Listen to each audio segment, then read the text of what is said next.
Magpapatuloy ang mainit at maalinsangang panahon sa bansa. Nananatiling umiiral ang easterlies o ang hangin silangan sa malaking bahagi ng bansa hanggang bukas, araw yan ng Biyernes. Pansamantalang humina ang amihan pero mararamdaman ulit ito sa Hilagang Luzon pagsapit ng araw ng Sabado.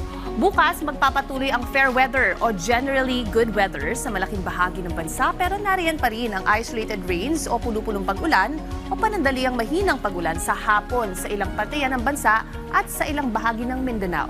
Samantala, ito naman ang lagay ng panahon sa ilang mga destinasyon sa bansa sa papalapit na weekend.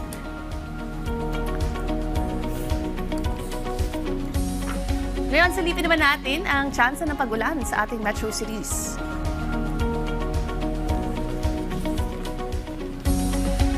Paglilinaw po ng Pag-asa, hindi pa po tapos ang amihan season dahil inaasang hanggang sa ikalawang linggo pa ito ng Marso mananatili o hanggang sa spring equinox. Keep safe at stay dry. Laging tandaan may tamang oras para sa bawat Pilipino. Panapanahon.